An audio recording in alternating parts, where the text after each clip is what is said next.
할렐루야, 감사합니다. 목요 성경 공부, 오늘은 요한복음 9장, 지난주에 이어서 23절에서부터 41절까지, 내용은 길지 않습니다. 짤막한 내용인데 우리가 전체적으로 내용을 한번 봅시다. 자, 우리가 이제 지난주에도 우리가 이제 공부를 했습니다만은 유대 사회 속에서 우리가 두 가지 하나의 부분들을 보았습니다. 첫 번째는 그 영에 관한 부분들, 그죠? 맹인이 나면서부터 맹인이었던 그에 대한 부분들은 누구의 죄입니까? 라고 말할 때에 유대인들이 가지고 있는 그 사상을 우리가 이제 공부를 하면서 그 당시에 그들은 영혼에 관하여서 우리는 영혼에 관해서 세 가지 이제 학설을 기본적으로 가지고 있죠, 그죠? 영혼 선제설, 그리고 영혼에 대한 부분들의 순환설, 그리고 창조설. 이런 부분에서 이제 그들은 영혼 선제설을 그들은 믿고 있었죠, 그죠? 영혼 선제설.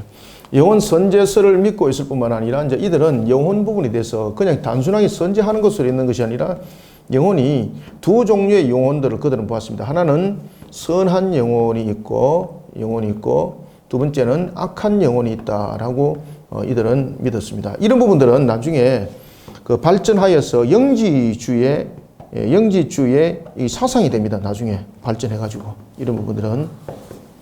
그리고 이제 이런 부분들에 대해서 이제 그 발전을 하게 되었던 영지주의의 사상 속에서 이제 대표적인 것은 영지주의는 이런 부분들만을 말하는 것이 아니라 영지주의는 악한 영혼과 선한 영혼을 이야기를 할 때에 이 사상들이 어떻게 발전하게 되는가 하면은 선한 창조와 창조 세계를 두 개로 보는 겁니다. 선한 창조와 악한 세계의 창조. 이 두 부분들을 세계를 두 부분으로 나눕니다. 선한 세계에 대한 창조와 그리고 악한 세계에 대한 창조, 이런 부분들로서 발전하면서 선한 영혼, 악한 영혼들을 그들은 이야기를 하게 됩니다. 그러면서 영지주의자들은 사람들이 보면은 그 영혼들이 몸에 갇혀 있게 된다는 거죠. 여기 일부분에 이 영혼이 갇혀 있게 되기 때문에 이 영혼을 감옥이라 그럽니다. 그들은, 영지주의자들은 이 감옥으로부터 탈출해 나가는 것, 영혼이 탈출해 나가는 것, 이것을 그들은 구원이다라고 말했던 겁니다. 그래서 십자가 사건도 그들은 가현설로 이야기를 했고, 십자가에서 예수님께서 이루신 것은 바로 무엇입니까? 그렇죠. 지식의 열매, 지혜의 열매. 어떤 지혜의 열매였습니까? 그렇죠. 탈출할 수 있는 구원에 대한 열매. 그래서 이것이 지식이 되는 겁니다. 그노시스, 기노마이. 자, 이런 부분에 그들은 그 영혼설을 가지고 있었습니다.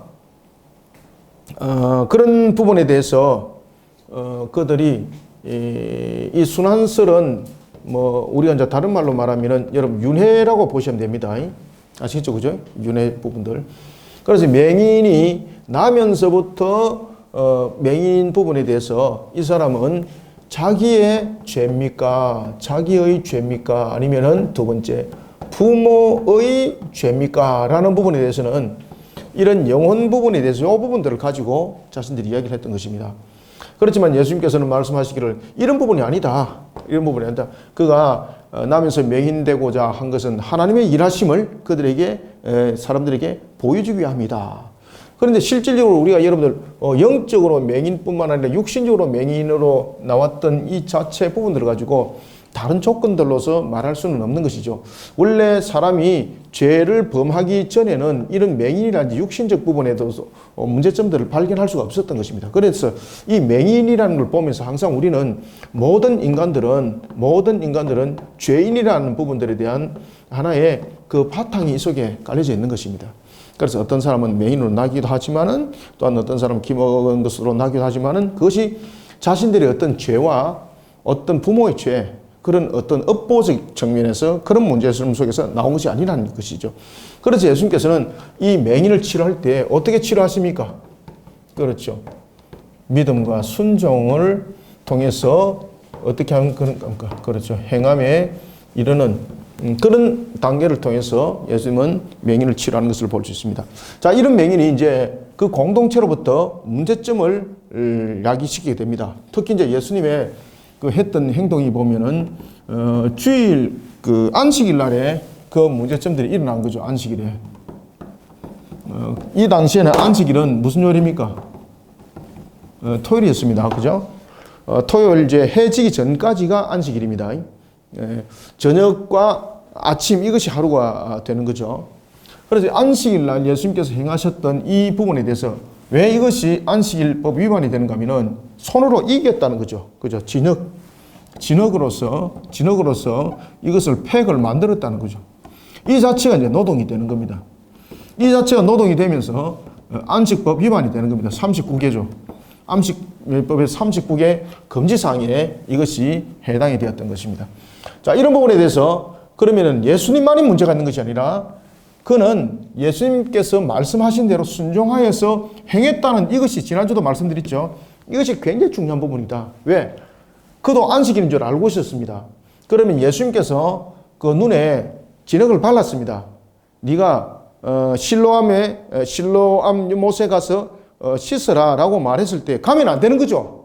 그죠? 간다는 것은 예수님께서 안식일을 위반한 부분에 대해서 어떻게 하는 겁니까?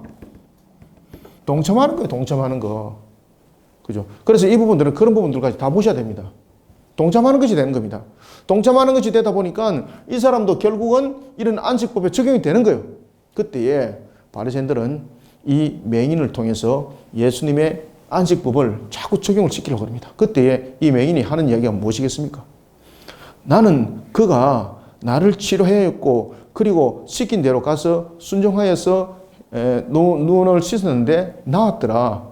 그런데 그가 오늘 본문에 보면은 그를 죄인이라고 말하는데 만약에 그가 죄인이라면 나를 이렇게 눈을 회복시킬 수가 있느냐 말이야.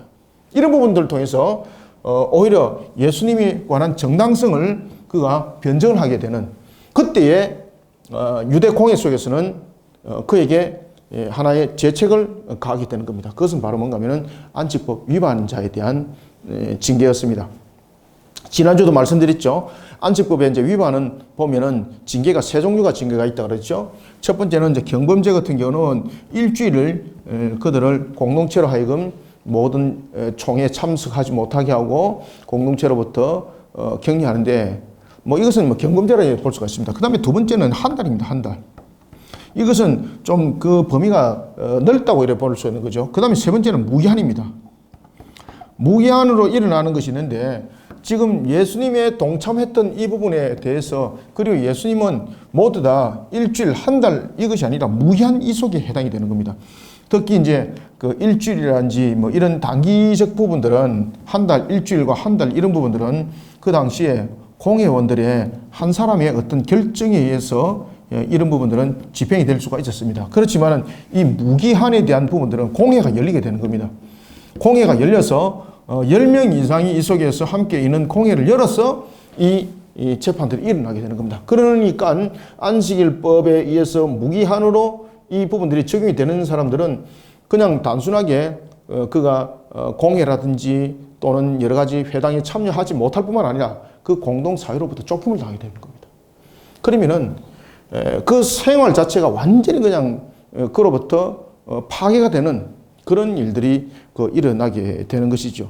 그래서 그 당시에 이제 그 유대 공예 속에서 이제 출교라고 말한다면요, 이거는 단순한 출교가 아닙니다. 출교라는 것은 그의 삶이 완전히 박탈당하는 겁니다. 그래서 이 무기한 징계에 해당되는 것은 혼자서 결정하지 못했습니다. 특히 이제 경범죄 같은 경우는 공예원에 의해서 공예법에 의해서 다스려집니다. 아무나 하는 것이 아니고 공예법에 의해서 한 사람에 의해서도 그 법령은 발동이 되었습니다. 그렇지만 이 무기한이라는 부분들은 공동체로부터 그 사람을 완전히 구별해내는 거잖아요. 그러다 보니까 이것은 하나의 법정과 같은 그런 부분들의 형성이 되었습니다. 그래서 10명 이상이 이 공회원들이 이 부분들을 통해서 그것을 확인하고 결정을 내는 겁니다. 그러니까 무기한으로 그 공동체로부터 차출당하고 박탈당하는 그 모습은 굉장히 중요하다는 이야기죠. 그래서 10명이 공회원들이 참석을 하는 속에서 동의가 결정이 되는 겁니다. 아시겠죠? 그죠? 이 일주일과 한 달 경범죄는 한 명의 동의만 있어도 돼요. 그런데 무기한은 공회에서 10명 이상이 동의를 얻어야만이 되는 거예요.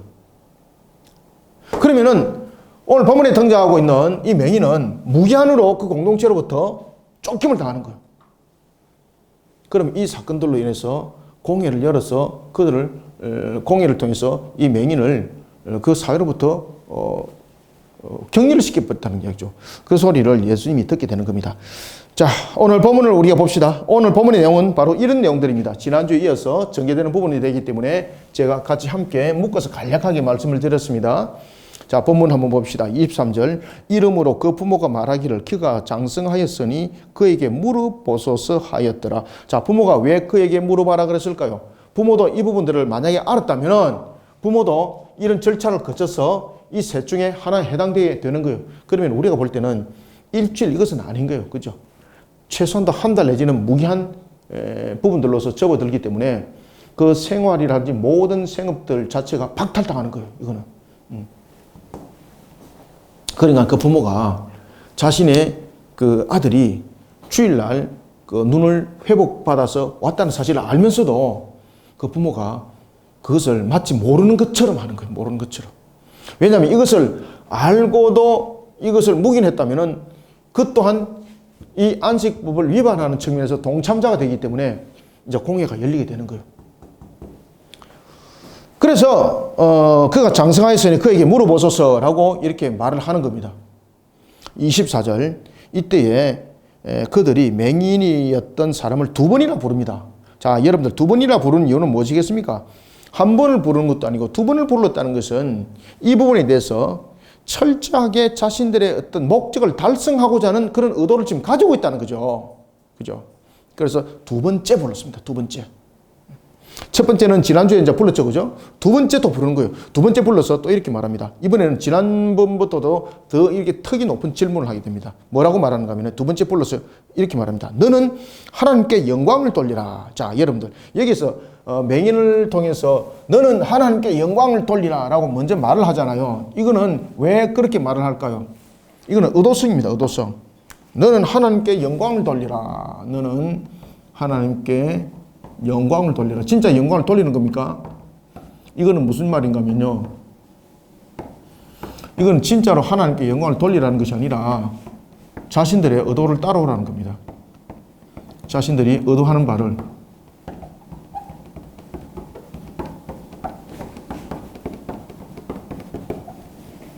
이것을 의미하고 있습니다. 이 본문에서는. 본문의 의미. 아시겠죠? 자신들이 의도하는 바를 따르라는 이야기예요. 이게. 너는 하나님께 영광을 돌리라. 우리는 이 사람이 죄인인 줄 아노라. 그러니까 너도 그렇게 동참하라 이 말입니다. 그렇게 해서 하나님께 영광을 돌리라는 이야기입니다. 그때에 위압감을 주게 되는 거죠. 그때에 일반 사람 같으면 다 이리 따라갑니다. 왜? 이걸 따라가지 않으면은 공회 속에서 징계가 주어지게 되는 거죠.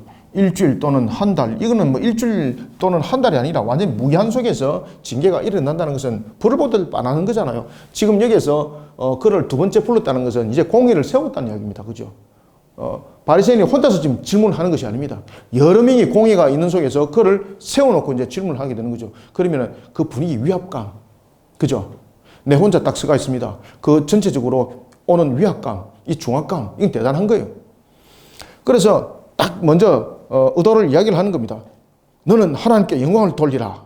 우리는 이 사람이 무엇인 줄 안다. 죄인인 줄 안다. 우리는 이 사람이 죄인인 줄 안다. 그러니까 너도 여기에 동참하라 이 말이에요. 그렇게 영광을 돌리라. 그렇지 않으면은 너도 이 안식법에 적용을 시키겠다는 이야기입니다.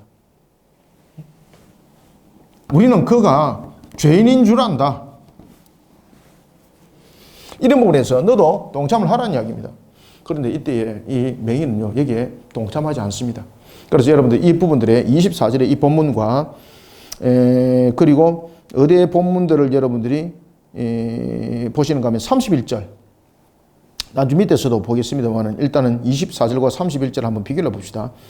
하나님이 죄인의 말을 듣지 아니하시고 경건하여 그의 뜻대로 행하는 자의 말은 들으시는 줄 우리가 아나이다. 이거는 무슨 말인가 하면은 24절에서 했던 그 말을 그는 따르지 않습니다. 맹인이. 그는 죄인이 아니라는 거예요. 그가 만약에 죄인이면은 내 눈을 치료할 수가 없다는 거예요. 하나님이 어떻게 죄인을 통해서 내 눈을 치료할 수 있느냐 말이에요. 자, 봅시다.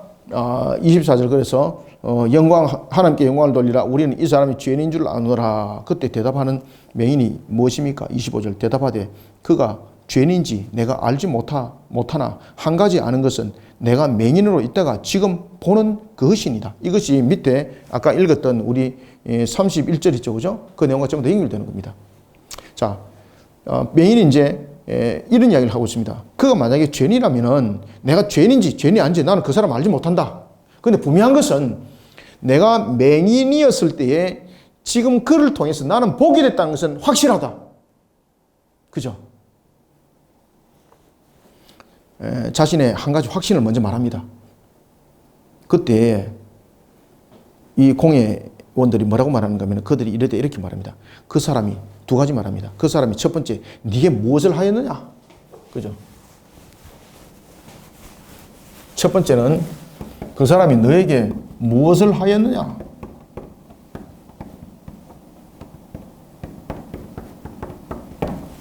두 가지. 너에게 무엇을 하였느냐라고 말하고 있고, 그 다음에 두 번째는 어떻게 눈을 뜨게 됐느냐? 어떻게 눈을 밑에 은가요? 어떻게 눈을 뜨게 되었는가? 이 두 가지 질문. 너에게 무엇을 했느냐? 어떻게 눈을 뜨게 했느냐? 이 부분들이 안식일날 노동법에 39개 노동금지법에 그 내용들을 가지고 지금 질문을 하는 겁니다. 그러니까 너에게 무엇을 했느냐? 어떻게 눈을 뜨게 했느냐? 아시겠습니까? 눈에 무엇을 발랐습니까? 진흙이라는 팩을 발라가지고 한 그 자체가 39개 금지법에 있습니다. 그 안에. 정확하게. 그때에 이 맹인이 어떤 이야기를 하는가 하면 잘 주목을 해보십시오. 27절 대답하되 내가 이미 일렀어도 듣지 아니하고 어찌하여 다시 듣고자 하니까. 그렇죠? 지금 그 전에 이야기 이미 했는데 왜 그때 똑바로 안 듣고 지금 또 묻느냐 이 말이에요. 이것은 당신들의 지금 질문에 대해서 내가 알고 있다는 겁니다. 당신들이 지금 이 질문을 통해서 무엇을 적용을 하려는지 내가 이미 알고 있다는 겁니다. 그런데 당신들이 의도하는 바 전부 다 잘못됐다는 겁니다. 지금 이 속에. 그래서 이 육신의 눈을 뜬 맹인이 영적 맹인과 육신의 맹인을 지금 비교급적 측면에서 지적을 하고 있습니다. 그래서 지금 이 사람은 원래 맹인으로서 눈을 뜬 자잖아요. 그런데 이 맹인에 대한 부분에서 육신적인 맹인이 자신이었다면은 두 번째 영적 맹인이 누구라는 겁니까? 공회원이라는 거. 공회원. 당신들이 그것도 알지 못합니까? 당신들이 지금 영적으로 그것을 알지 못하는 영적 맹인이다 이 말이에요. 그 맹인이 그렇게 지적을 딱 하는 거예요. 그러면서 이렇게 말합니다. 당신들도 그의 제자가 되려 하나이까. 그죠? 일침을 가는 거죠. 그때 그들이 욕을 합니다. 어떤 욕을 했겠습니까? 인격적 모독을 주게 되는 거죠. 28절 그들이 욕하여 이르되 너는 그의 제자이나 우리는 모세의 제자라. 여러분들 실질적으로 우리가 모세의 제자라면은 정말로 모세의 제자라면은 예수님을 배척할 수가 없는 거죠. 그죠? 그래서 그들은 모세의 제자다라고 말하는 그들 속에서 나타나는 것이 바로 그들이 율법주의자라는 겁니다. 율법주의자. 자신들이 율법주의자라. 모세의 제자. 지금 여기서 이제 모세의 제자라는 것은 무엇을 말하고 있습니까?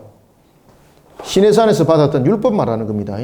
시내산에서 받았던 그 율법.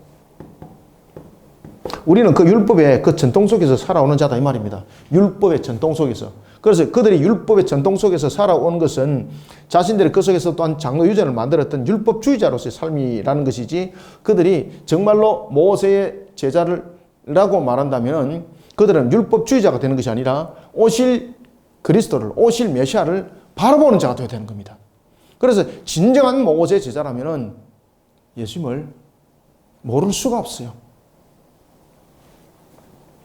하나님이 29절 하나님이 모세에게는 말씀하신 줄을 우리가 알거니와 이 사람은 어디서 왔는지 알지 못하노라. 그죠? 하나님이 모세에게 말씀하신 줄을 우리가 알거니와. 시내산 언약입니다. 시내산 언약 속에서 알거니와 이 사람이 어디서 왔는지 알지 못하노라. 만약에 이들이 정확한 모세의 제자라면은 예수님이 지금 오신 이 예수님을 그들은 못하지 아니할 수가 없는 겁니다. 분별해야 되는 겁니다. 그래서 그들은 스스로가 자신의 모순 속에 빠져 있는 것을 봅니다. 그러면서 자신들이 바로 스스로가 영적으로서 맹인이라는 것을 자신들의 입으로도 지금 이야기를 하는 거예요. 맹인이 지직했잖아요. 30절 그 사람이 대답하여 이르되 이상하다. 이 사람이 내 눈을 뜨게 하였으되 당신들은 그가 어디서 왔는지 알지 못하는도다. 바리새인들의 영적 무지를 날카롭게 지금 지적하고 있습니다. 맹인이. 이상하다. 나는 눈을 감고 있어가지고 이 사람이 어디에서 왔는지 모르는데 눈을 뜨고 있던 그 사람들은 이 사람이 어디서 왔는지 왜 모르냐 이 말입니다. 이것은 어디서 왔는지 모른다라는 그 한계점을만 가지고 말하는 것이 아니라 지금 여기에서는 육신의 눈은 뜨고 있지만 영적으로 그 사람에 대해서 도저히 알지 못한다라는 영적 맹인이라는 것을 율법주의자를 통해서 영적 맹인이라는 것을 지적을 하고 있습니다. 영적 맹인이라는 것을. 31절 하나님이 죄인의 말을 듣지 아니하시고 경건하여 그의 뜻대로 행하는 자의 말은 들으신 줄 우리가 아나이다. 이 말은 무슨 말인가 하면은 만약에 그가 죄인이라면은 내 눈을 치료할 수 없다는 겁니다. 왜?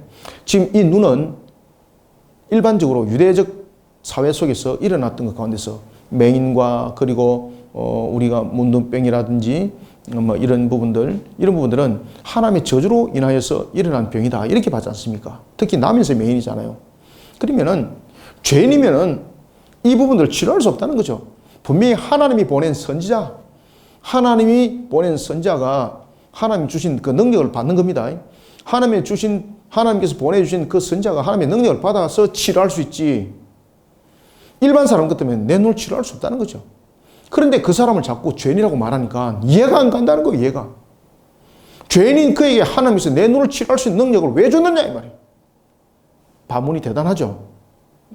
그러니까 지금 이 맹인이 나면서부터 거지였습니다. 배우지도 못했습니다. 그러나 그럼에도 불구하고 하나님에 관한 사상은 오히려 배운 율법주의자들보다 훨씬 낫습니다, 지금.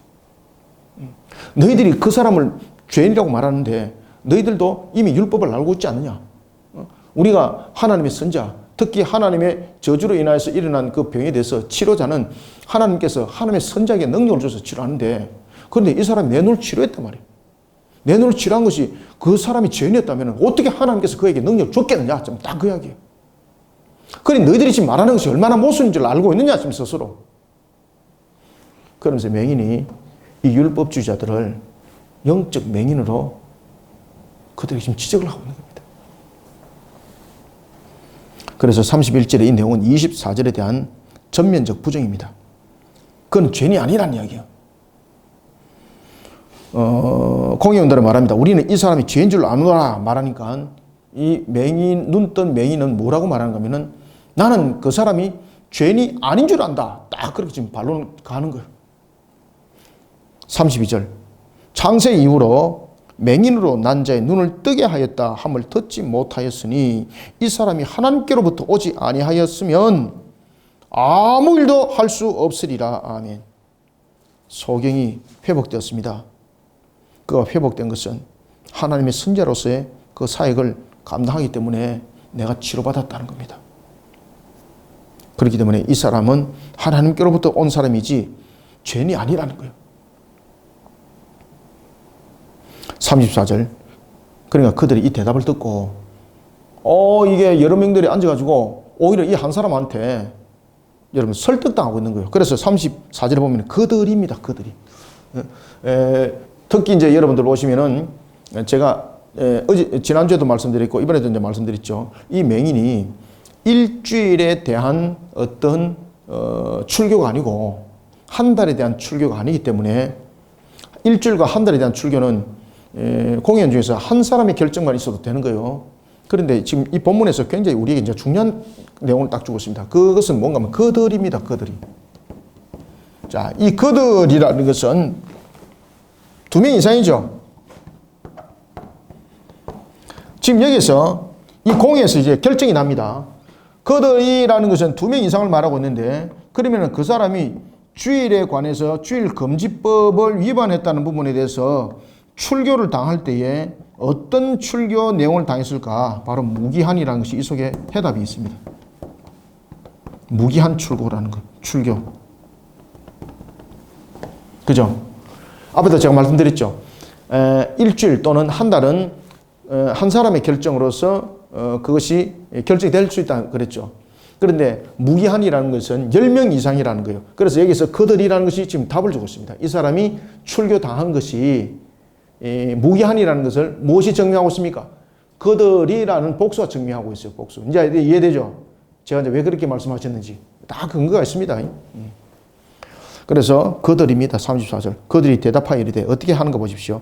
그들이 대답하여 이르되 네가 온전히 제 가운데 나서, 여기서 온전히 제 가운데 나서라는 것은 이거는 거의 다 뭐 말로서는 이제 안 되니까 그냥 강압적으로 그냥 집행을 하는 거예요. 지금 안 맞는 겁니다. 안 맞는 걸 그냥 강압적으로 집행을 하는 거예요. 네가 온전히 제 가운데 나서 우리를 어떻게 가르치느냐 하고 이에 쫓아내어 보내니라. 자, 여러분들, 쫓아내어 보낼 때는 그냥 보냈을까요? 아닙니다. 이 속에서는 우리가 이제 34절 내용 속에서는 우리가 이제 알지 못하는 것을 여러분들 아셔야 됩니다. 그 당시 이제 공예법을 다루면서 그 유대 사회로부터 출교를 시킵니다. 그때 출교를 시킬 때는 그냥 말로서 출교하는 것이 아닙니다. 집행관이 등장합니다. 그 집행관이 바로 누군가 하면은 바로 성전 경비입니다. 성전지기.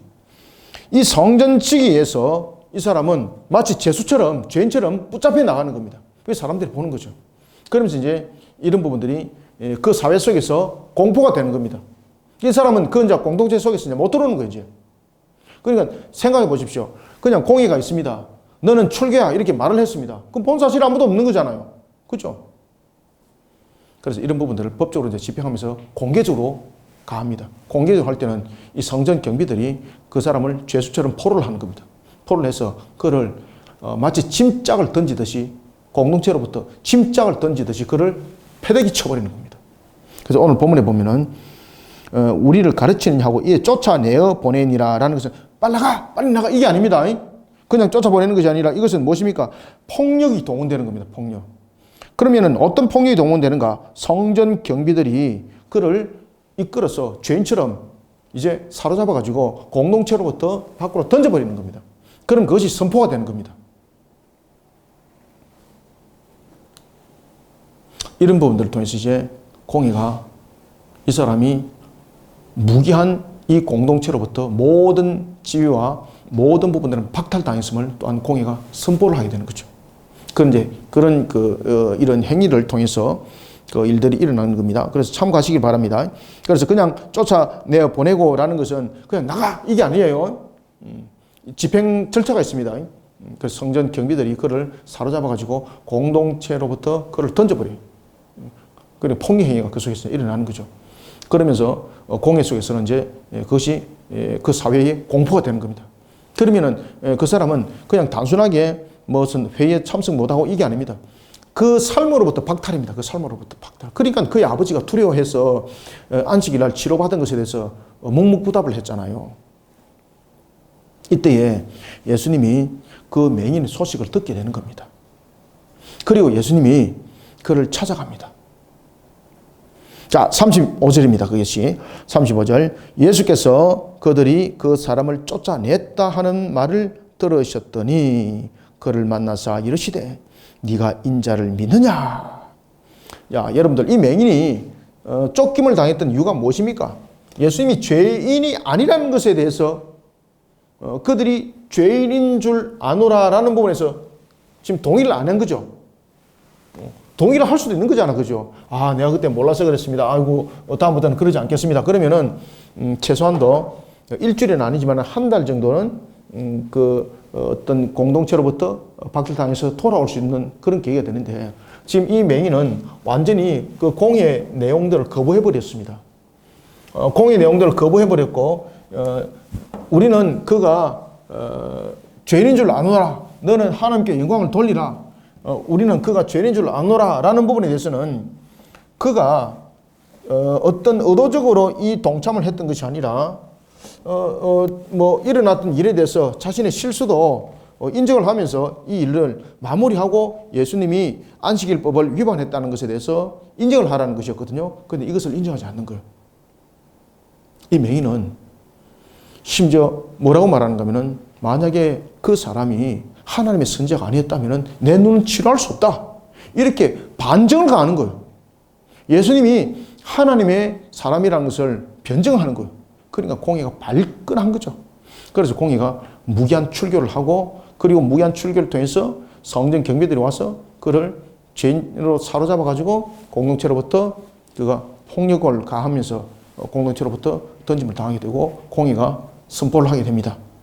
그리고 예수님이 그 사람을 만나게 됩니다. 그때 예수님께서 이렇게 묻습니다. 네가 인자를 믿느냐? 네가 인자를 믿느냐?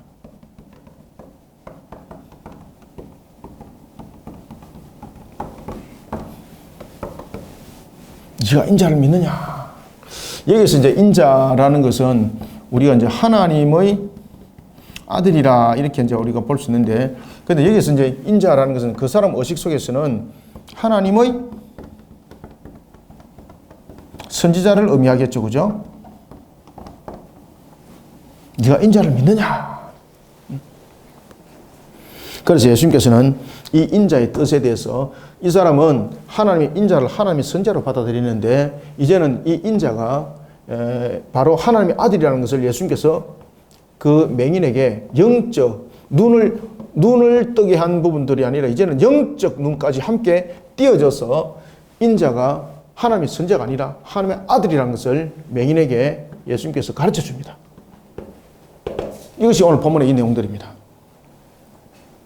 예수께서 그들이 그 사람을 쫓아냈다 하는 말을 여기에서 이제 쫓아냈다는 것은 이제 이해를 하시겠죠? 무기한 출교된 겁니다. 쫓아냈다라는 것. 무기한 출교는 어디와 연결된다 그랬습니까? 34절에 그들이와 연결되고 있습니다. 쫓아냈다 하는 말을 들으셨더니 그를 만나사 이르시되 네가 인자를 믿느냐? 36절 대답하여 이르되 주여 그가 누구시오니까 모르죠. 그죠? 그래서 그는 인자라고 말한다면 하나님의 선자를 의미를 하고 있는데 그 인자가 누굽니까? 라고 물어보는 거잖아요. 이때 예수님께서 그 인자가 하나님의 아들이라는 것을 영적 눈을 떠서 알게 합니다. 그가 누구시오니까 내가 믿고자 하나이다. 그죠? 믿고자 하나이다. 신앙 고백이죠. 그때 예수님께서 37절 예수께서 이르시되 네가 그를 보았거니와 지금 너와 말하는 자가 그이니라. 아멘. 그래서 그 인자가 바로 예수님 자신이라는 것을 가르쳐 줍니다. 그리고 그 영적 눈을 떼서 그 예수님이 하나님의 아들이라는 것을 이 맹인에게 영적으로 깨달아 알게 하십니다. 자, 우리가 여러분들 보시면은 육적인 시각과 육적으로서 맹인인 경우는 영적으로서 맹인인 경우와 다릅니다. 육적으로서 맹인은 우리가 회복이 일어날 수 있는 길들이 많습니다. 그런데 여러분 영적 맹인은 이거는 아주 이것은 회복하는 것이 불가능이라 이런 보시면 됩니다. 그래서 이 영적 맹인이라는 것은 우리가 다른 치료로 될 수가 없는 거죠. 이 영적 맹인은 오직 누구만이 이 영적인 부분들을 밝혀주셔야 되는 겁니까? 그렇죠. 하나님께서 이것을 밝혀주셔야만이 이 영적 맹인은 극복할 수가 있는 겁니다. 육적 맹인은 우리가 다른 어떤 치료로서도 치료할 수 있는 길들도 있는 거잖아요. 그런데 이 영적 맹인은 다른 것으로 치료가 되지 않습니다. 오직 하나님께서 그 눈을 밝혀주셔야만이 알 수 있는 겁니다. 그래서 네가 인자를 믿느냐? 예, 내가 믿기를 원하나이다 라고 말하니까 너가 지금 보고 있는 그가 바로 내가 바로 인자다. 이러면서 예수님께서 영적 맹인으로 있던 그 부분들, 하나님이 인자가 누구인지를 정확하게 알지 못하는 그에게 영적으로 깨달아 알게 하는 지금 장면입니다. 그래서 우리가 본 구절에서는 이런 선천성이라든지 어떤 후천성에 의해서 육신의 장애보다도 더 중요한 것은 영적 맹인이 됐을 때는 이것은 어떤 인위적 측면으로서도 고칠 수 없는 문제, 그렇죠? 하나님만이 이 문제를 해결할 수 있는 부분들. 그래서 이 맹인에게 육신의 눈만을 회복시킨 것이 아니라 이제 영적인 부분까지 예수님께서 회복시키는 장면들을 우리가 목격할 수가 있습니다. 그것이 바로 37절입니다. 예수께서 이르시되 네가 그를 보았거니와 지금 너와 말하는 자가 그이니라. 말만 하는 것이 아니라 영적 눈을 뜨게 만드는 거예요. 예수님께서. 자, 38절. 이르되 주여 내가 믿나이다 하고 절하는지라. 여기에서 이제 여러분들 보시면은 그가 영적 시각의 장애로부터 이제 완전히 벗어난 상태를 우리가 볼 수가 있습니다. 자, 우리가 여러분들 보시면은 우리가 믿음이 먼저냐, 아니면 죄삼이 먼저냐, 뭐 이런 부분에 대해서는 여러 가지 이제 동시적 측면에서 우리가 이제 말하기도 합니다. 왜냐하면은 그 순서가 바뀌는 경우도 있고요. 특히 이제 칼빈의 경우와 루트의 경우는 우리가 이제 비교를 해보면은 믿음의 이런 단계들이 똑같지가 않습니다. 서로 간에 이제 이 칭의 관계가 뭐 일어나고 이런 부분들, 믿음이 앞서고 이런 부분들이 서로 좀 다른 부분들이 있습니다. 그래서 그런 부분들은 뭐 고집할 필요는 없지만은 거의 동시에 그런 부분들은 함께 일어난다 이렇게 보시면 되겠습니다. 39절 예수께서 이르시되 내가 심판하러 이 세상에 왔으니 보지 못하는 자들은 보게 하고 보는 자들은 맹인이 되게 하려 함이라 하시니 아멘. 자, 여러분들 예수님께서는 이 땅에 오실 때 심판만을 하기 위해서 왔습니까? 아니죠. 예수님께서 이 땅에 오실 때는 심판과 구원이죠. 그죠? 여기서는 이제 강조점을 주기 위해서 내가 이 땅에 온 목적이 심판하러 왔다라고 말하는 것은 지금 공의 원들로 있는 그들, 영적으로 맹인과 같은 이런 자들을 심판한다는 측면에서 강조점을 주는 것이죠. 그렇지만 예수님께서 이 땅에 오신 목적은 두 가지 목적이 있는 것이죠. 구원과 무엇입니까? 그렇죠. 구원과 심판입니다. 구원과 심판. 이것이 이제 강조되고 있는 것은 이런 영적 맹인 상태로 있는 그 당시의 공의원들이 내렸던 잘못된 그러한 판결, 잘못된 그 판결에 대해서 예수님께서 말씀하시는 부분에서 강조를 하는 겁니다. 강조.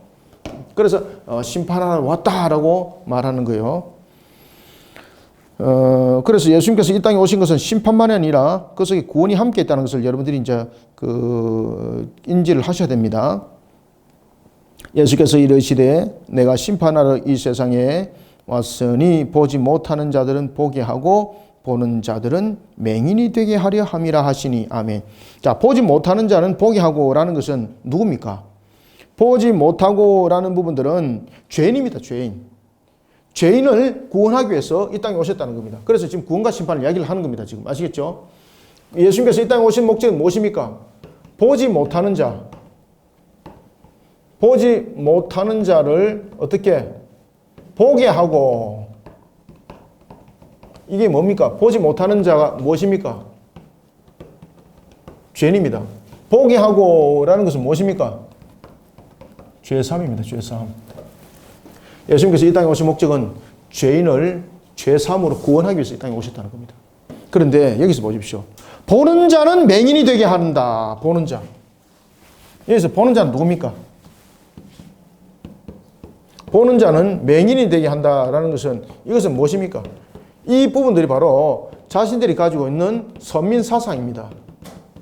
선민사상에 사로잡혀 있는 자들. 그래서 육신으로는 보지만은 여전히 영적으로는 어떤 상태에 있는 자들입니까? 맹인의 상태입니다. 영적으로는 맹인의 상태. 그래서 자신들이 아까도 얘기해서 제가 율법주의자라 적었죠, 그죠? 자신들이 스스로 자신들이 구원의 백성이다. 자신들이 스스로 천국의 시민이다 라고 말하고 있는 이런 선민사상, 그것을 보는 자라고 말하는 겁니다. 아시겠죠? 그래서 여기서 보는 자라는 것은 사실은 구원받지 못했는데 자신들이 스스로 구원받은 자라고 말하는 자들, 지금 이해되고 있죠? 따라서 여기서 보는 자라는 것은 죄인인데 죄인이 스스로 천국 백성인 것을 이라고 말하는 자들.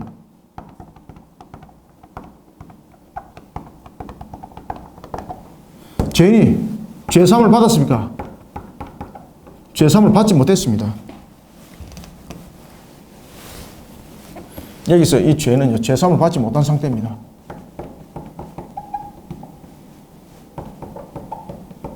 받지 못한 상태. 죄사함을 받지 못한 상태에 있는 그가 스스로 천국 백성이라고 말하는 그들을 무엇이라고 말하는 겁니까? 보는 자라고 말하는 겁니다. 보는 자. 이해됐죠? 그래서 보는 자는 무엇이 될 것이다? 그렇죠. 이 맹인이 바로 심판입니다. 심판.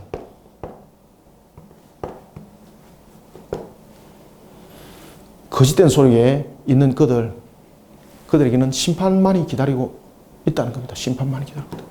그래서 보지 못하는 자는 보게 된다는 것은 죄인으로서의 죄사함을 받은 자는 구원이고, 그런데 스스로 보는 자라고 말하고 있는 그들, 선민사상들을 통해서 죄인이 구원받지도 못하면서 죄사함을 받지도 못하면서 스스로 천국 백성이라고 말하는 그들은 맹인이다. 그죠? 맹인은 무엇입니까? 하나님의 저주 상태에 있는 것을 맹인이라고 그러죠. 저주 상태. 그들은 저주 가운데 놓여있는, 심판에 놓여있는 것이다. 이제 이해되고 있죠? 그래서 이런 부분들을 해석을 잘 하셔야 됩니다. 내가 심판하러 이 세상에 왔으니 보지 못하는 자들은 보게 하고 라는 것은 이해되고 있죠? 보지 못하고 있는 자는 보게 되고 라는 것은, 보지 못하는 것은 바로 죄인이죠. 보게 하는 것은 죄삼이에요. 내가 죄인을 죄삼을 통해서 이 땅에 구원하러 이 땅에 왔을 뿐만 아니라 스스로 죄삼을 받지도 못하면서 스스로 천국 백성이라고 일컫는 그들은, 맹인은 저주 상태에 있는 겁니다. 지금 보십시오. 맹인은 저주 상태에 놓는 것입니다. 그래서 그들을 심판하러 왔다라는 것은 이 상태를 말하고 있는 겁니다. 39절. 이 부분들이 해석이 돼야만이 39절이 이해되는 겁니다. 그래서 39절 제가 여러분들에게 칠판에 설명하면서 이렇게 써놨는데, 여러분들 그 책에다가 성경책에다가 써놓으세요.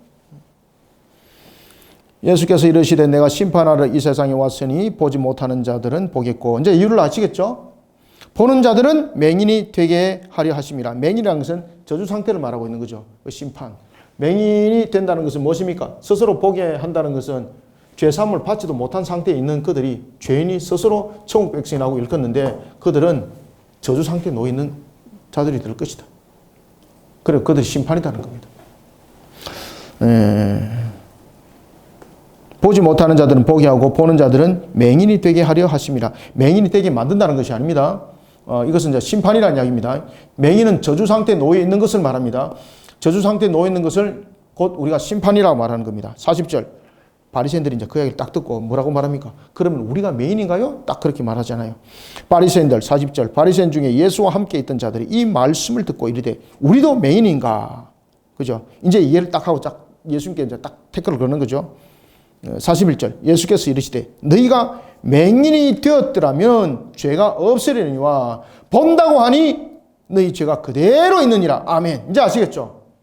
너희들이 만약에 맹인이었다면은 너희들이 죄가 없으려니와 라는 것은, 너희들이 맹인이라는 것은 자신이 죄인인 것을 깨닫는 자들입니다. 오히려. 그죠?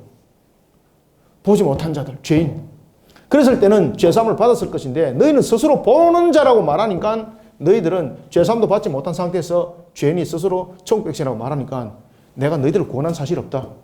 그래서 너희들은 맹인이 될 것이다. 저주 상태, 심판에 임하게 될 것이다. 41절 다시 한번 더 읽고 마무리합니다. 예수께서 이르시되 너희가 맹인이 되었더라면 죄가 없으려니. 완전히 이해됐죠? 본다고 하니, 영적 자만, 교만. 본다고 하니라는 것은 이겁니다. 죄사함을 받지도 못한 상태에서 죄인이 스스로 천국 백성이라고 말하는 것, 이것을 본다고 하는 것입니다. 본다고 하니 너희 죄가 그대로 있느니라. 너희 죄가 그대로 있다. 그죠? 맹인, 심판, 저주, 이 상태에 너희가 놓여 있다는 것을 깨달아라. 자, 오늘은 우리가 요한복음, 그래서 요한복음은 여러분 이런 부분들을 잘 풀어놔야 나가셔야 됩니다. 이런 부분들을 풀어놔야만이 이 부분들을 이해를 잘 할 수가 있는 거예요. 그죠? 사마리아 사건도 여러분 마찬가지지 않습니까? 예수님께서 사마리아에 왜 갔는가? 그런 부분들, 이런 부분들이 다 이 속에 이유가 다 있는 겁니다. 자, 오늘은 여기까지 하겠습니다. 자, 여러분 수고하셨고요. 다음 주에는 이제 10장을 공부하도록 하겠습니다. 감사합니다. 수고하셨습니다. 하나님 아버지 감사합니다. 우리로 하여금 오늘도 영육간에 강건함을 다해 주시고 우리로 하여금 영육간에 눈을 떼어 주시니 감사합니다. 우리가 육신으로만 본다 하여서 어찌 우리가 하나님의 선한 걸음을 걸을 수가 있겠습니까? 오늘도 우리가 육신으로만 보는 눈이 아니라 영으로도 주를 바라보는 하나님의 백성이 되기를 소망합니다. 우리를 구원에 이르게 하신 하나님, 우리를 죄사함의 그 길로 이끌어 인도하실 때 우리가 그 값을 지불한 것이 아니라 주님께서 친히 십자가를 지심으로 그 값을 지불하셨고, 또한 우리가 믿어서 구원받은 것이 아니라 주님께서 우리를 택하셨고, 그 은혜 속에 우리는 믿음에 이르게 되었던 것을 고백합니다. 그러니 이것은 우리가 하나님으로부터 일어났던 전적 은혜라고 말하는 것입니다. 살아계신 아버지 하나님, 이와 같이 우리에게 전적 은혜를 베푸사 우리를 구원의 길로 인도하신 주님, 오늘도 영적 눈을 밝히사 살아계신 하나님을, 주 예수 그리스도의 십자가를 바라보게 하시니 감사합니다.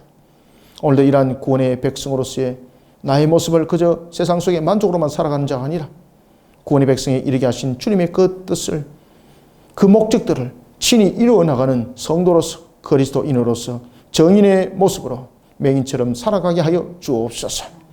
주님의 주신 사명 사역 속에 모든 교회들이 일어서게 하여 주시고, 특히 오늘도 목요 성경 공부 가운데 함께한 우리 모든 성도들이 오늘도 이와 같은 주인공이 되어서 주님의 마음을 시원케 하는 사역을 이루어 가게 하여 주옵소서.